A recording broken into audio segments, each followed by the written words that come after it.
നമ്മളെ മറ്റേ ഫേസ്ബുക്ക് കാലഘട്ടം ഓർമ്മയുണ്ടാടാ? ഫ്രീക്ക് ആഡ്മി ക്ലോസ് ജസ്റ്റ് ഇന്ന് നമ്മളവിടെ പറഞ്ഞതേ ഉള്ളല്ലേ. ഇന്ന് ആർമി പോലും ചെയ്തതേ ഉള്ളു ഇതിനെ പറ്റി. എന്ത് ഫ്രീക്കായിരുന്നല്ലേ. ഓ അത് വന്നു പിന്നെ ഒരു ഫോട്ടോ കിട്ട 1000 ലൈക്കൊക്കെ പെട്ടെന്ന് കയറും. എന്തോ വരുന്നത്. നമുക്ക് അതിനൊരു അഭിമാനമായിരുന്നു ആ ലൈക്ക് കിട്ടുമ്പോ. ഫ്രണ്ടിന് ക്യാമറ എടുത്തിട്ട് ഫോട്ടോ എടുക്കാൻ പോണേ.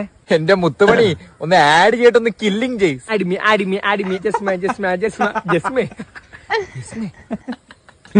പച്ച കളറുള്ള വയലിന്റെ അവിടെ പോയി നിപ്പ്, മല, പുഴ. അത് വേറൊരു ലോകമായിരുന്നല്ലേ. ഇമാരി സപ്പോർട്ട് ചെയ്യുന്ന മനുഷ്യന്മാരുടെ ജീവിതത്തിൽ ഞാൻ കണ്ടിട്ടില്ല. നിന്റെ ഫേസ്ബുക്കിലെ പേരെന്തരായിരുന്നു? അഷിർ പോപ്പ് സീൻസ്. ഓപ്പിൻസാ. ഫ്രീക്കിന്റെ പേരോ? പക്ഷെ എന്തൊക്കെ പറഞ്ഞാലും ഞാൻ വേറൊരു കാര്യം ടു ബി ഓണസ്റ്റ് ആയിട്ട് പറയാം.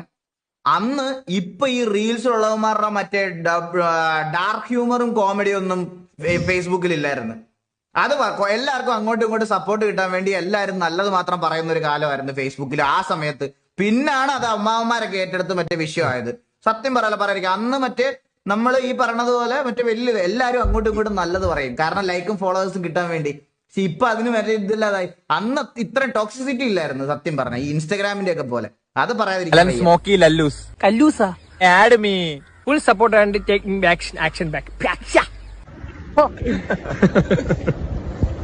ഒന്നുകൂടെ തുടങ്ങിയാൽ നമുക്ക് അങ്ങനെ ഞാൻ പോണം ഫ്രീക്ക്.